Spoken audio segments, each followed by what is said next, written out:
uno de los pasajes más difíciles de estudiar, más difíciles de predicar. ¿Verdad que a veces evitamos las cosas difíciles? Pero estamos en un viaje por la primera carta a los Corintios y es importante que estudiemos todo el consejo de la palabra de Dios. Y la verdad es que el capítulo 5 de primera a los Corintios nos ayuda como creyentes y nos ayuda como iglesia. Dice así la palabra del Señor en primera a los Corintios capítulo 5. De cierto se oye que hay entre vosotros fornicación. Y tal fornicación, cual ni aún se nombra entre los gentiles, tanto que alguno tiene la mujer de su padre. Y vosotros estáis envanecidos. No debierais, más bien, haberos lamentado, para que fuese quitado del medio de vosotros el que cometió tal acción. Ciertamente yo, como ausente en el cuerpo, pero presente en espíritu, ya como presente he juzgado al que tal cosa ha hecho. En el nombre de nuestro Señor Jesucristo, reunidos vosotros en mi espíritu, con el poder de nuestro Señor Jesucristo, el tal sea entregado a Satanás para destrucción de la carne, a fin de que el espíritu sea salvo en el día del Señor. No es buena vuestra jactancia. ¿No sabéis que un poco de levadura leuda toda la masa? Limpiaos pues de la vieja levadura, para que seáis nueva masa, sin levadura como sois, porque nuestra Pascua, que es Cristo, ya fue sacrificada por nosotros. Así que celebremos la fiesta no con la vieja levadura, ni con la levadura de malicia y de maldad, sino con panes sin levadura, de sinceridad y de verdad. Os he escrito con carta, que no os juntéis con los fornicarios, no absolutamente con los fornicarios de este mundo, o con los avaros, o con los ladrones, o con los idólatras, pues en tal caso os sería necesario salir del mundo.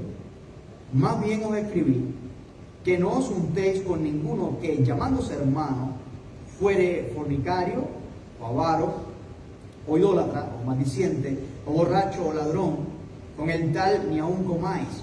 Porque ¿qué razón tendría yo para juzgar a los que están fuera? ¿No juzgáis vosotros a los que están dentro? Porque a los que están fuera Dios juzgará. Quitad pues a ese perverso de entre vosotros. Oremos. Padre que estás en los cielos, te bendecimos y te exaltamos y te damos gloria y honra y te damos las gracias por este día y por las tantas bendiciones que tú nos has permitido disfrutar en este día. Y gracias por este tiempo que tú nos permites para estudiar tu palabra.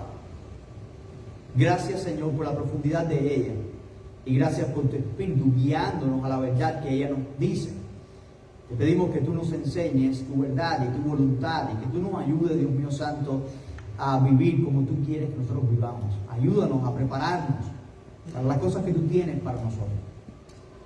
Pedimos esto en el nombre precioso y único de nuestro Señor Jesucristo. Amén. En el capítulo 5, el apóstol Pablo confrontó a la iglesia porque había un creyente de la iglesia que estaba en una relación incestuosa, estaba en fornicación, que es relación sexual fuera del matrimonio, pero no solamente era fornicación, sino que era fornicación con la mujer de su padre. Usted se imagina eso, y ese caso dentro de la iglesia. Vimos el domingo pasado del verso 1 al verso 5 y hablábamos de que este pasaje es importante, el capítulo es muy importante porque nos habla sobre la naturaleza del pecado. Lo primero que vimos el domingo pasado fue que estar libre de pecado, arrepentirse de nuestros pecados, es una prioridad. No es algo que podemos postergar. El pecado y ser libre de pecado es una prioridad. Y la Biblia siempre nos habla de arrepentimiento en tiempo presente. Hoy, arrepiéntanse hoy. Estén a cuenta con el Señor hoy. Es una prioridad. Lo segundo que vimos es que el pecado destruye física y espiritualmente. No vamos a ver las especificidades del pecado sexual hasta el próximo capítulo, pero cuando sale un poquitico más en detalle, pero de manera general vimos que el pecado destruye a una persona, corrompe a una persona desde el punto de vista físico y también desde el punto de vista espiritual. Lo que estaba pidiendo el apóstol a la iglesia es que la iglesia se reuniera como un cuerpo y ya él había determinado lo que la iglesia tenía que hacer y era la excomunión. La excomunión no significa que te den una ficha roja y que digan tú no puedes jugar más nunca, ¿no? La excomunión no significa que una persona es removida del cuerpo de Cristo para mandarlo al infierno y jamás pueda ser restaurado. Más bien en este pasaje, y en 1 y 2 de Corintios, la excomunión tiene que ver con separar a esa persona, separarse de esa persona para que esa persona se arrepienta y entonces cuando se arrepienta la persona sea restaurada. Habíamos visto que hay 3 condiciones que requieren la excomunión. La primera es el pecado impenitente. Y quiero aclarar un poquitico algo acerca sobre el pecado impenitente. Un pecado impenitente es un pecado del cual nosotros no nos arrepentimos. Es cuando estamos en una condición de pecado que no nos da ni cosquilla. Estamos en pecado y seguimos en pecado porque nos da el deseo de seguir en pecado y nos gusta el pecado y abiertamente estamos en pecado y no negamos a nadie que estamos en pecado y a ustedes ¿qué les importa que yo esté en pecado? Ese es un pecado impenitente. ¿Ya? Una persona que está en pecado aún en la iglesia, pero que se arrepiente de su pecado, le pide perdón al Señor, está buscando del Señor que el Señor le cambie su corazón, cambie su vida, eso yo no lo llamo un pecado impenitente, ¿no? Tenemos que tener cuidado con eso. La iglesia no es el cielo. La iglesia está compuesta por los santos, porque Cristo los ha santificado. Pero la realidad es que no somos perfectos, ¿sí o no? Seamos sinceros, ¿no creen que hay personas en pecado en la iglesia? Sí, significa que ahora vamos a decir a todas las personas, poner un cartel y decir, si estás en pecado ni entres aquí. No, Dios ha sido paciente con cada uno de nosotros y cada uno de nosotros hemos vivido en diferentes momentos en nuestra vida cristiana en la cual hemos estado en un pecado, hemos caído en un pecado y muchas veces esos pecados no son pecados que la demás gente ve, pero son pecados muy privados.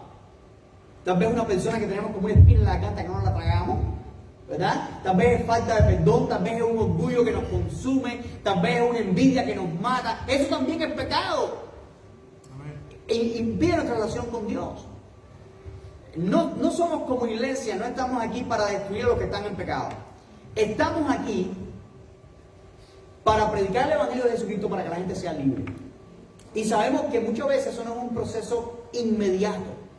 Para algunas personas la libertad es un proceso inmediato, pero para otras personas a veces lleva un poquito más de tiempo. El Señor es paciente y nosotros también somos pacientes. Pero quiero que entiendan el caso de este pecado. El caso de este pecado es una persona de la iglesia, un hombre de la iglesia, que participaba en todas las cosas de la iglesia y de pronto el hombre está viviendo en una relación sexual con su madrastra. Piensen eso. La iglesia tiene que determinar, bueno, ¿qué vamos a hacer nosotros? Y es una situación difícil. Es difícil predicarlo, más difícil todavía es reunirnos para algo así. Le voy a poner un ejemplo de una situación difícil. La segunda misión donde el Señor me permitió pastorear fue una misión donde el pastor cayó en adulterio. Y abiertamente el pastor estaba viviendo con una mujer y paseándose por todo el vecindario con una mujer que no era su esposa. Abandonó a su esposa. ¿Qué hace en ese caso? ¿Qué debía hacer la iglesia en ese caso? ¿Debería ese pastor quedarse en la iglesia en esa relación de fornicación? ¿Debería la iglesia decirle al pastor, bueno, todo está bien, te vamos a casar porque esta segunda esposa, esa sí es la que es? Entonces, ¿qué debía hacer la iglesia en ese caso? La iglesia debía hacer lo que hizo. Habló con el hombre, oró por el hombre, no hubo un arrepentimiento, el hombre no puede estar más en la iglesia. Hay situaciones difíciles que tenemos que enfrentar y la iglesia tiene que juzgar esas situaciones. Son situaciones difíciles. En este caso, es una situación que requería, ¿no? Por el testimonio de la iglesia, por el bien de la iglesia, era necesario que esa persona fuera quitada. Y de eso es lo que está hablando él. En 2 versos menciona esto, que esa persona sea quitada, de la iglesia. Claro, lo segundo, la segunda condición para la excomunión, que no está en este pasaje, pero es importante mencionarla, es la insistencia en la herejía. Si de pronto una persona insiste en una doctrina que es contraria a la verdad de la palabra de Dios, bueno, somos pacientes, obviamente, con esa persona, le vamos a predicar la verdad, vamos a orar por esa persona, vamos a enseñarle la verdad de Dios. Pero si esa persona no cambia su forma de creer y de pronto esa persona empieza a regar esa herejía, esa falsa doctrina dentro de la iglesia tiene que reunirse, la iglesia tiene que decir, ¿sabes qué? Lo sentimos. No podemos tener esa persona entre nosotros. Porque no viene con un espíritu de unidad, no viene con una misma mente, no viene con un mismo sentir. Y estoy hablando acerca de las cosas fundamentales del Evangelio. Por ejemplo, si una persona se levanta entre nosotros, como se han levantado personas entre nosotros diciendo, Cristo no es Dios, ¿no? O el Padre, el Hijo y el Espíritu Santo es una sola persona. Esos son herejías, eso no es bíblico. Cristo es Dios. Y el Padre, el Hijo y el Espíritu Santo son tres personas. Cristo oró al Padre, Cristo envió al Espíritu Santo, Él no oró a sí mismo ni se envió a sí mismo. Entonces son herejías claras. Entonces no podemos, algo común, la herejía en la iglesia, la Biblia dice que es espíritu engañadores y doctrinas de demonios. En todos los casos que he visto, la persona que viene con esa herejía no es una persona que se siente en el banco a escuchar por 6 meses. Por lo general, es una persona que viene con un librito que no dice la Biblia y que empieza a picar a otra gente y decir, oye, ¿tú has leído esto? ¿O tú has leído este pasaje? ¿O cómo te interpretas aquello? Y tú oíste lo que dijo el pastor, pero yo te digo esto. Y eso no puede haber en la iglesia. La otra causa de excomunión es la reincidencia en causar división. Reincidencia en causar división. Cuando hay personas que forman cierta envidia, cierto celo y de pronto empiezan a contaminar a otros y empiezan a sembrar una división en la iglesia y hablan más de la hermana y después van a hablar más de la otra hermana y después del otro hermano y empiezan a poner los hermanos en contra y empiezan hermano, eso hay que pararlo. ¿Qué hay que hacer? Hay que hablar con esa persona. Pero si la persona sigue y la persona no se arrepiente, la persona no pide perdón por las cosas que dijo, pues simplemente esa persona no puede estar entre nosotros. Y todas esas son razones bíblicas. El proceso es un proceso que Dios estableció en Mateo capítulo 18, versos 15 al 17. Si tu hermano peca contra ti, ve y habla con tu hermano, ¿verdad? Pero si eso no resuelve nada, pues busca 2 o 3 testigos, vaya y habla con el hermano. Pero si aún así no se arrepiente, ¿qué hay que hacer? Pues entonces llama a la iglesia, reúnanse a la iglesia y entonces, si no llega a la iglesia, tenlo por gentil y publicano. Un gentil y publicano no es una persona con la cual nosotros pasamos todo el día, no es una persona que puede participar de la cena del Señor, no es una persona que puede servir al Señor, etc. Pero, ¿por qué es necesario hacer esto? ¿Por qué no dejar que la persona siga viviendo como quiera en la iglesia? ¿Por qué? Bueno, porque el pecado contamina. 1 Corintios 5, 6 al 8. No es buena vuestra jactancia, le dice el apóstol. ¿No sabéis que un poco de levadura leuda toda la masa?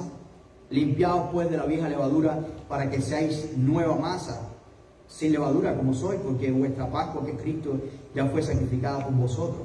Así que celebramos la fiesta, no con la vieja levadura, ni con la levadura de malicia y de maldad, sino con panes sin levadura de sinceridad y de verdad. No es buena vuestra jactancia, no es bueno su alarde, no es bueno de lo que ustedes están enorgulleciendo. Los corintios parece que se hacían los buenos. Ellos tenían una obsesión con los dones espirituales. Entonces ellos se creían muy espirituales y se creían muy amorosos, pero esa jactancia que ellos tenían no era buena, ¿verdad? ¿Por qué? Porque no estaban haciendo el bien, estaban siendo contaminados con el pecado de este hombre. Y el pecado aquí es comparado con la levadura. La levadura es bacteria, sabemos, ¿verdad? Que es bacteria. Un poco de levadura, un poquitico, contamina toda la masa. De pronto esa bacteria se reproduce, se multiplican y toda la masa es contaminada por un poquitico de levadura. Eso hace crecer el pan y hace que se vea grande. Es una gran mentira. El pan se ve grande y dice, ¡ay, qué rico, qué grande! En realidad, en harina es así, pero cuando le echan levadura se pone así. Es muy rico, pero es una mentira, ¿verdad? No estoy diciendo que comer pan leudado es malo.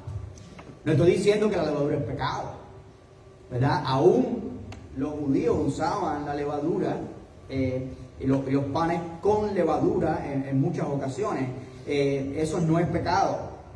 Pero la comparación es que el pecado es como una levadura. Que un poquitico de pecado que uno tolere crece y contamina a otras personas. Un poquitico de un pecado que uno no se arrepienta puede contaminar a las personas que tenemos a nuestro lado. Un poquitico de herejía puede contaminar a muchas personas, ¿no? Un poquitico de envidia o de celo o de resentimiento contra otra persona puede causar un mal tremendo en la iglesia. En la fiesta de la Pascua, los judíos no podían usar pan con levadura. Era una prohibición del Señor. Y la razón por la que no podían usar pan sin levadura es porque esa noche, cuando Dios los liberó de Egipto, ellos tenían que preparar el pan rápido. El pan con levadura hay que esperar que se fermente y toda esa cosa. No había tiempo para eso. No había tiempo para eso. Y entonces los judíos, en la fiesta cuando van a hacer la fiesta de la Pascua, según tengo entendido, ellos queman la levadura para evitar caer en el pecado de usar levadura en su pan y de esa manera violar la palabra de Dios y el mandamiento de Dios. Se deshacían completamente de la levadura y creo que hasta el día de hoy lo hacen. Botan toda la levadura de su casa, ni nada en el estante, nada en la cocina, cero levadura, para no caer en el pecado, en el error de desobedecer al Señor, porque Él dijo que no se puede echar levadura al pan de la Pascua. La razón detrás de la excomunión es precisamente que el pecado contamina. El pecado impenitente, el pecado que no causa ninguna forma de arrepentimiento, el pecado que no causa ningún deseo de cambiar, el pecado que se disfruta hasta los huesos sin que nos dé ni cosquilla. Ese es un pecado que destruye y es un pecado que contamina. Y hay personas que mientras le llevamos el Evangelio quieren que participemos de sus pecados. En Judas capítulo 23, Judas verso 23, un solo capítulo. Judas 23 dice, podemos leer desde el verso 21. Conservaos en el amor de Dios, esperando la misericordia de nuestro Señor Jesucristo para vida eterna. Algunos que dudan, convencerlos. A otros salvar, arrebatándolos del fuego. Y de otros tener misericordia con temor, aborreciendo aún la ropa contaminada con su carne. No estamos hablando de una contaminación física. Cuando dice no te contamines con la ropa, no está hablando de una contaminación física o material, aunque pareciera. Está hablando de una contaminación espiritual. Espiritual. Yo he visto tantas veces, hay personas que están en pecado y de pronto ellos quieren que tú justifiques su pecado. ¿No? La herejía también es una forma de contaminación. Siempre estos pecados contaminan. Mateo capítulo 16. Mateo 16, versos 5 al 13. Llegando sus discípulos al otro lado, se habían olvidado de traer pan. Jesús les dijo, mirad, guardaos de la levadura de los fariseos y de los saduceos. Ellos pensaban dentro de sí diciendo, esto dice porque no trajimos pan. Y entendiéndolo Jesús les dijo, ¿por qué pensáis dentro de vosotros, hombres de poca fe, que no tenéis pan? ¿No entendisteis aún, ni os acordáis de los 5 panes entre 5.000 hombres y cuántas setas recogisteis? Ni de los panes entre los 4.000 y cuántas canastas recogisteis? ¿Cómo es que no entendéis que no fue por el pan que os dije que os guardaseis de la levadura de los fariseos y de los saduceos? Entonces entendieron que no les había dicho que se guardasen de la levadura del pan, sino de la doctrina de los fariseos y los saduceos. Porque la doctrina de los fariseos y saduceos era una doctrina que contaminaba. Recuerda que los fariseos, desde que Cristo empezó su ministerio, y lo podemos ver capítulo 11, capítulo 12 de Mateo, ellos empezaron a decir a todo el mundo, Jesús tiene demonio. Los saduceos decían, no hay espíritu, no hay ángeles, no hay nada de eso, no hay resurrección. Y ahora el Señor le dice, guárdense de esa doctrina, porque esa doctrina los puede contaminar. No tengan eso en su casa. Las palabras del apóstol Juan, el que venga con una enseñanza diferente, con una doctrina diferente, no le recibas en casa y le digas bienvenido. La división en la iglesia, el celo, la envidia, el chismecito, contamina. Hebreos capítulo 12.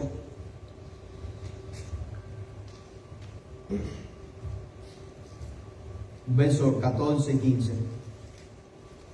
Seguid la paz con todos y la santidad, sin la cual nadie verá al Señor. Mirad bien, no sea que alguno deje de alcanzar la gracia de Dios, que brotando alguna raíz de amargura os estorbe, y por ella muchos sean contaminados. ¿Está viendo? La raíz de amargura, la amargura en la Biblia tiene que ver, según el apóstol Santiago, con celos amargos. Son celos, ¿verdad? Cuidado, no brote una raíz de celo, de envidia, y por culpa de eso, mucha gente se ha contaminado. Cuidado. No sea, dice el verso 16, no sea que haya algún fornicario o profano como Esaú, que por una sola comida vendió su primogenitura.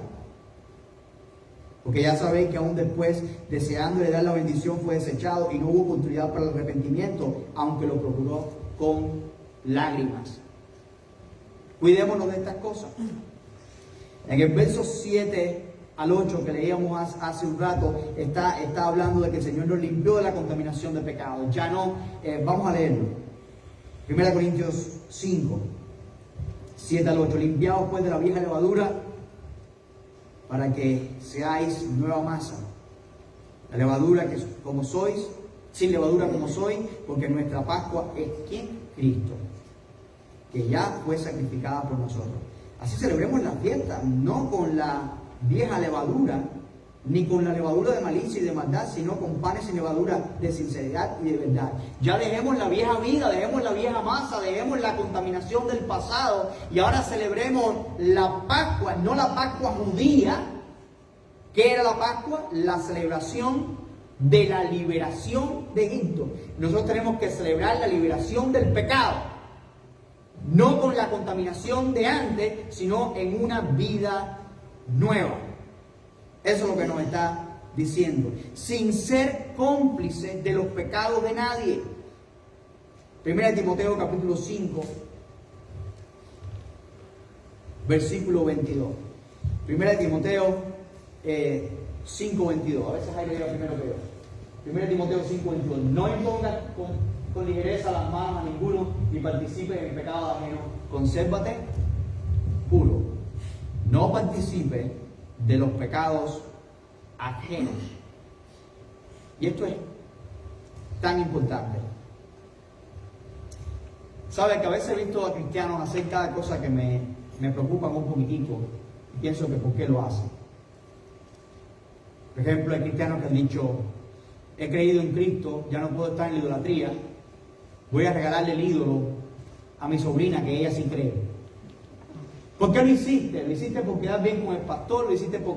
Si lo hiciste por arrepentimiento, escacha eso. No se lo regala a tu sobrina. ¿Verdad? No, yo no tomo, pero sí le regalo una botella de alcohol a mi doctor, o a mi amigo, o a mí. ¿Dios te sacó de ahí? ¿Acaso no estás arrepentido de donde Dios te sacó? No seas partícipe de los pecados de nadie. De los pecados de nadie. Una táctica del enemigo desde el principio es contaminar al pueblo de Dios. Es embarrar, es ensuciar lo santo, es manchar lo puro, con medio de la mezcla de lo puro con lo impuro, lo cual trae la destrucción sobre el pueblo de Dios. El diablo siempre va a tratar de embarrarnos, siempre va a tratar de ensuciarnos. Y tenemos que estar con los ojos así, y con las orejas así.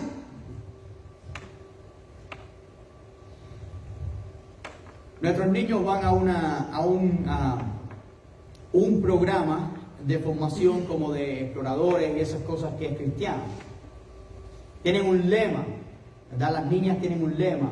que dice, prometo mantenerme siendo compasiva, amable, pura, todas esas cosas. Y en la clase del martes hicieron algunas actividades y repartieron unos stickers, algunas calcomanías o pegatinas, como usted le diga. Y yo me di cuenta que en los stickers que tenía estaba la bandera del movimiento LGTB. Y yo le dije a mi esposa, pero esta gente sabrá lo que significa ser puro. ¿Qué pureza es esa? Y yo, pues hay que hablar con la niña, nada más que lleguemos a la casa hay que hablar con la niña. Por supuesto, a mí se me olvidó hablar con la niña. Y después al rato, al otro día creo que fue, mi esposa me dice, ¿sabes qué? El board de esa organización pidió una disculpa a todos los padres porque ellos no sabían que estaban esas calcomanías ahí, y las dieron a los niños y no se dieron cuenta, así que piden disculpas por eso. Entonces fue el momento de, verdad, hablar con la niña y explicarle, y enseguida la quitó sin ningún problema.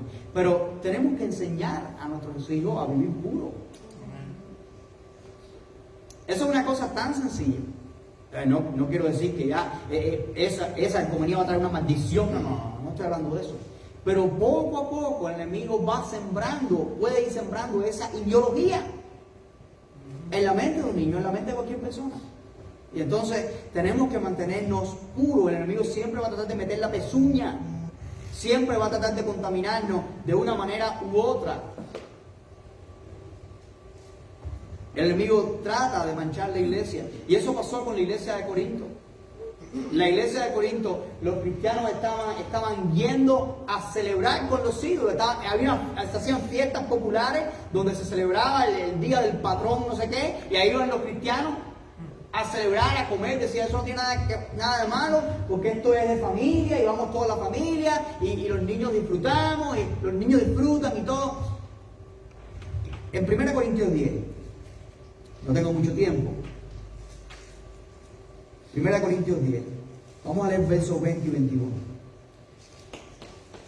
Antes os digo que lo que los gentiles sacrifican, a los demonios los sacrifican, y no a Dios. Y no quiero que vosotros os hagáis partícipes con los demonios. No podéis beber de la copa del Señor y la copa de los demonios. No podéis participar de la mesa del Señor y de la mesa de los demonios. Os provocaremos a hacerlo al Señor. Somos más fuertes que Él. ¿Qué nos está diciendo? Tenemos que mantenernos. Hay cosas de las cuales nosotros no podemos participar. Hay alguien que te ha seducido a pecar. Hay alguien que te ha alentado a pecar. Hay alguien que pretende que tú defiendas la forma en que vives y que aplauda tus pecados. Cuidado, no sea contaminado. No estamos hablando de una contaminación física, sino de una contaminación espiritual que nos destruye física y espiritualmente, que afecta nuestra relación con Dios, afecta nuestro servicio a Dios, afecta nuestra comunión con Él y nuestro crecimiento espiritual. ¿Cuál es la cura dada por Dios para evitar tal contaminación? Amonestar a los que pecan. La cura es orar por los que están en pecado. Pero la cura también es la excomunión si hay alguien que no se arrepiente de su pecado y vive contaminando a la iglesia. En la nación de Israel, varios pecados causaban que la persona fuera eliminada del pueblo. Cuando usted escucha esa frase en el Antiguo Testamento, que tal persona sea separada del pueblo, es una frase difícil. Eso significaba para muchas veces la muerte de la persona. Porque en el desierto, que tú fueras separado del pueblo de Dios, no era tan fácil como que tú podías ir a otro pueblo. Ok, me botaron de este pueblo, voy para el otro. ¿Qué otro pueblo vas a ir en el desierto? ¿Cómo vas a sobrevivir en el desierto sin la sombra del Omnipotente cubriéndote? Sin la columna de fuego de noche, sin el agua de la roca, sin el alimento, sin el maná del cielo. Una persona en el desierto no sobrevive. En último lugar, la Biblia nos manda a apartarnos de un creyente que insiste en la práctica del pecado. Vamos al verso 9 al 12. Primera de Corintios 5, 9 al 12. Perdón. Os he escrito por carta que no os juntéis con los fornicarios, no absolutamente con los fornicarios de este mundo, ni con los avaros, ni con los ladrones, ni con los idólatras, pues en tal caso sería necesario salir del mundo. Más bien os escribí que no os juntaseis con ninguno que llamándose hermano fuese fornicario o avaro, idólatra o maldiciente o borracho o ladrón. Con el tal ni aún comáis. ¿Por qué razón tendría yo para juzgar a los que están afuera? ¿No juzguéis vosotros los que están adentro? Porque a los que están fuera Dios los juzgará. Quitad pues a ese perverso de entre vosotros. Si usted lleva tiempo en esta iglesia, usted sabe que no somos una iglesia que mata a sus soldados, sino que arrastramos con nuestros soldados heridos hasta que se sanen. Amén. Oramos por ellos hasta que se nos pelen las rodillas. Les aconsejamos y los llamamos hasta que podamos. Les damos el amor que tengamos que darle. Pero la meta es el arrepentimiento y que las personas sean como Cristo. Y si no hay arrepentimiento, si en vez de arrepentimiento lo que hay es contaminación en la iglesia, tenemos que ponernos rojos una sola vez. Y tenemos que hablar claramente como iglesia con tal persona. Nuestra actitud ante el pecado de un hombre siempre debe ser desear que esa persona sea restaurada. Siempre, siempre. Siempre debemos perdonarle si ha fallado. Siempre. ¿Sabe? Gracias. ¿Sabe una cosa? Cuando el Señor dijo en Mateo capítulo 18 que si tu hermano peca contra ti debes hablar con tu hermano, si no te oye trae testigos, si no oye los testigos trae a la iglesia. ¿Sabe que el verso 18? Vamos a Mateo 18, 22. Mateo 18, 22. ¿Qué dice ahí?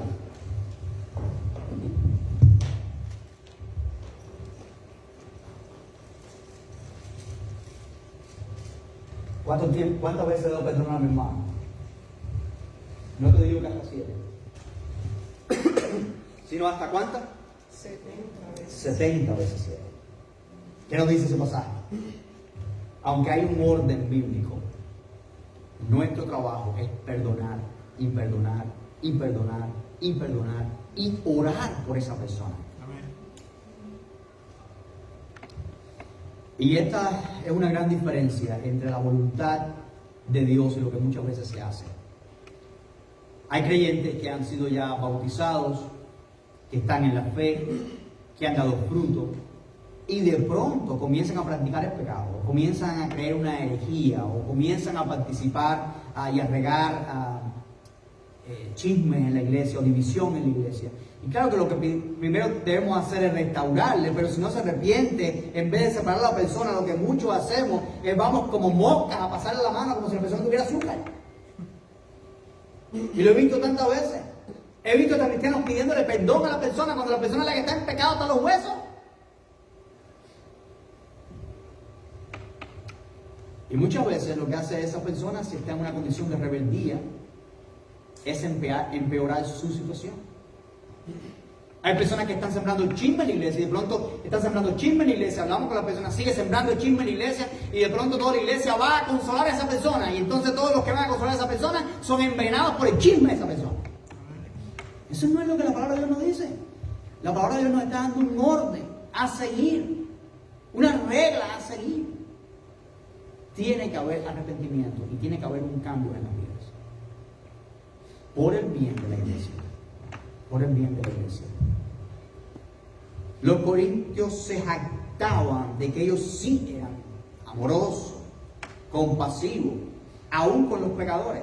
Más tarde el apóstol enseña, y no creo que casualidad, el apóstol enseña en 1 Corintios 13, versos 4 al 6, enseña el verdadero amor. Por si ellos lo tienen confundido. Por si ellos lo tienen confundido. El amor es sufrido, es benigno, el amor no tiene envidia, el amor no es jactancioso, eso no es casualidad. Ustedes se jactan, ustedes están jactándose, pero el amor no es jactancioso. Ustedes están muy enorgullecidos, están muy orgullosos. Pero el amor no es orgulloso. No se envanece. Ustedes están envanecidos, pero el amor no se envanece. No trae vanagloria. El amor, mire el verso 5, el amor no hace nada indebido. Y ustedes están haciendo algo indebido porque están tolerando el pecado, le estaba diciendo. No busca lo suyo, no se irrita, no guarda rencor, no se goza de la injusticia. Si tú amas a una persona, cuando esa persona hace injusticia, tú no te gozas de que está haciendo injusticia. Porque tú sabes que la injusticia trae condenación. Tú sabes que el pecado trae condenación. ¿Cómo es que tú le vas a aplaudir a la persona? Sigue, te amamos, te queremos, sigue pecando y pecando hasta que... No. Tú no amas a esa persona, tú quieres la destrucción de esa persona, porque tú sabes que el pecado destruye.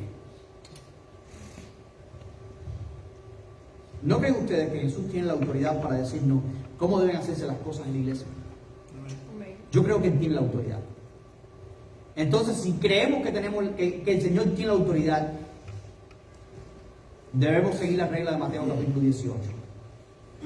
¿No crees tú que Dios ama a ese pecador más que tú y que yo? ¿No crees que la solución está en cumplir la palabra de Dios y no nuestros propios deseos? Te lo voy a demostrar. Te voy a demostrar que Dios tenía la razón. Que el apóstol Pablo estaba en lo correcto. Que lo que había que hacer era separar a ese hombre. Era unirse como iglesia y decir, ¿sabes qué? Tú no te has arrepentido y tú estás viviendo una relación que está contaminando la iglesia y el testimonio de esta iglesia. Si tú no te arrepientes de tu pecado y tú dejas esa relación, tú no puedes seguirte congregando con nosotros. Son palabras difíciles. No son palabras muy modernas. Pero eso era lo que tenía que hacer la iglesia. ¿Creen ustedes que la iglesia lo hizo? Sí, lo hizo. ¿Cuáles fueron los resultados? Vamos a 2 Corintios capítulo 2. Versos 5 al 11. 2 Corintios 2, 5 al 11. Es la segunda carta que le envié. La segunda carta que tenemos. Se dice que Corintios fueron en realidad 4 cartas. Si leemos, parece que eran 4 cartas y tenemos 2 en el canon. 2 quedaron registradas como la palabra de Dios. Pero la segunda que tenemos fue esta y fue después de la primera. Y en esta segunda dice, pero si alguno me ha causado tristeza, no me la ha causado a mí solo, sino en cierto modo, no por no exagerar, a todos vosotros. ¿Sabe quién está hablando? De aquel pobre, de aquel muchacho, de aquel hombre que estaba en pecado. Dice, levanta a tal persona esta reprensión hecha por muchos. Así que al contrario, vosotros más bien debéis perdonarle y consolarle, para que no sea consumido de demasiada tristeza. Por lo cual os ruego que confirméis el amor para con él, porque también para este fin os escribí, para tener la prueba de si vosotros sois obedientes en todo. Y al que vosotros perdonáis, yo también, porque también yo lo he perdonado. Si algo he perdonado, con vosotros lo he hecho en presencia de Cristo, para que Satanás no gane ventaja alguna sobre nosotros, pues no ignoramos sus maquinaciones. ¿Qué está pidiendo el apóstol Pablo? Aquella persona que estaba en pecado, después que la iglesia habló con esa persona se consumió de tristeza, se arrepintió de su pecado y ahora el apóstol le escribe la carta a la iglesia y le dice, por favor vayan y restáurenle, perdónenle, tráiganle nuevamente, ayúdenle, ¿verdad? ¿Han notado las maquinaciones del enemigo? Dice el apóstol Pablo, porque no ignoramos las maquinaciones del enemigo. ¿Sabe? Hay 2 maquinaciones del enemigo en esta pasada. La primera maquinación fue ¿cuál? Contaminar la iglesia.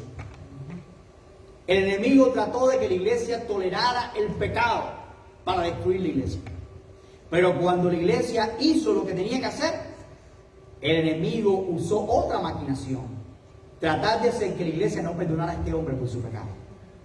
Y las 2 cosas eran maquinaciones del enemigo. Las dos cosas producían la destrucción de la iglesia. La primera es tolerar el pecado y la segunda, no perdonar a un pecador arrepentido. La realidad es que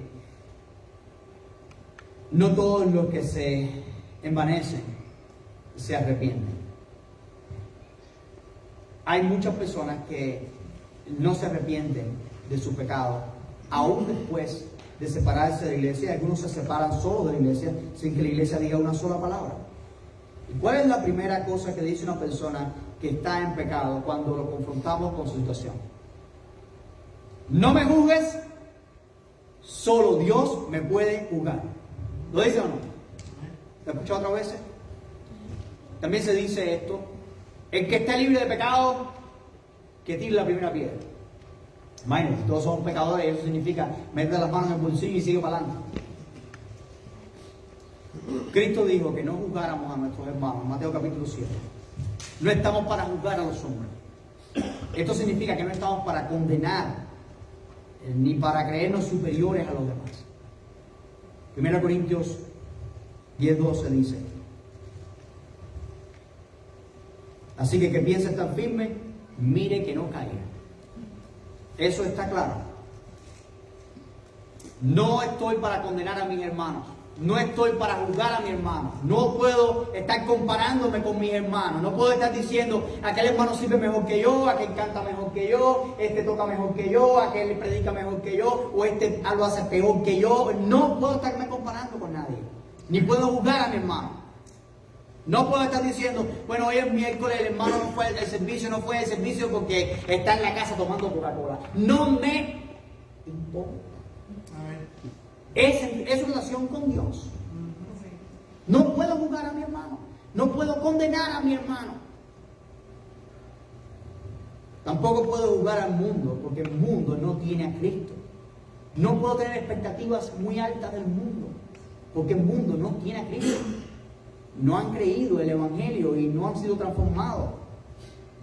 Pero entre nosotros, como iglesia, tenemos que reconocer cuando algo es pecado.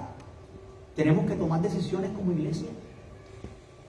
Yo tengo que amonestar a mi hermano, dice la Biblia. Hay reglas bíblicas para ello, en privado primero, con espíritu de mansedumbre, y cuando esté en una condición moral para hacerlo.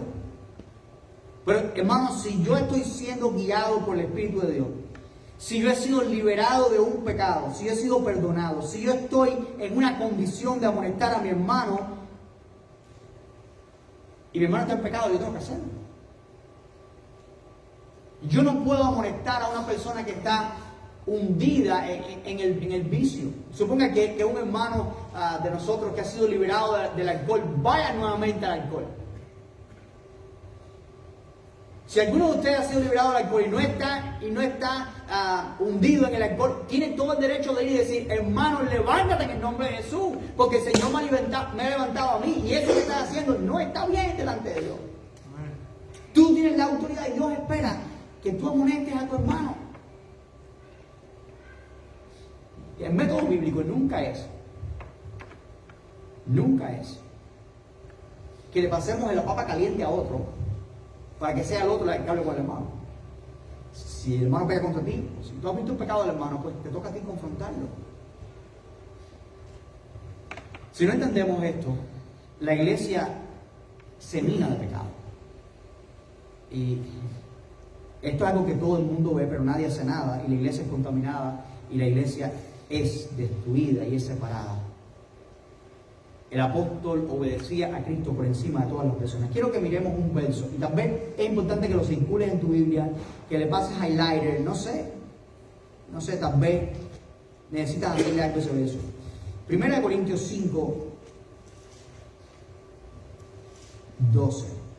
Dice: porque qué razón tendría yo para juzgar a los que están fuera. No juzgáis vosotros a los que están dentro. La Nueva Traducción Viviente dice: no es mi deber juzgar a los que están fuera, es decir, a los que no son cristianos, pero sí es responsabilidad de ustedes juzgar a los que son de la iglesia y están en pecado. Es responsabilidad de nosotros juzgar a los que están dentro y están en pecado. Dios juzgará a los de afuera, pero como dice la Escritura, quiten ese malvado entre ustedes. En este caso, juzgar no es condenar. En este caso, juzgar no es creernos superior al hermano. En este caso, juzgar significa reconocer lo que está haciendo el hermano, determinar con discernimiento que es algo malo y hacer algo al respecto por el bien del cuerpo de Cristo. El verso 13, estoy terminando. verso 13, dice: porque los que están fuera Dios juzgará, quitad pues a ese perverso de entre vosotros. El apóstol obedecía más a Cristo, a la palabra de Dios, por encima de lo que los hombres decían. Y para nosotros esta es la regla de fe y de práctica. Independientemente de lo que el mundo diga, independientemente de lo que los hombres digan. ¿Qué pensamos antes de amonestar a una persona que está en pecado? Qué vergüenza. Qué vergüenza me da decirle a mi hermano. Yo no puedo decirle a mi hermano que está en pecado. Yo no puedo decirle a mi hermano que está en pecado. Imagínate que estás en un área bien concurrida. La gente te está mirando. Y de pronto una avispa se posa sobre tu hijo. ¿Qué harás? Cuidado. Si levantas la mano, todo el mundo te va a ver. Van a pensar que estás bailando. ¿Dejarás de espantar la avispa por vergüenza a lo que pensarían las personas? Si amas a tu hijo, no te importa lo que piensen las personas. El amor te lleva a matar la avispa. No amonestar, no amonestar a las personas para no avergonzarlas, es no amar a las personas. No amar a las personas. 1 Corintios 4, 14. No escribo esto para avergonzar, sino para amonestaros como a hijos míos amados.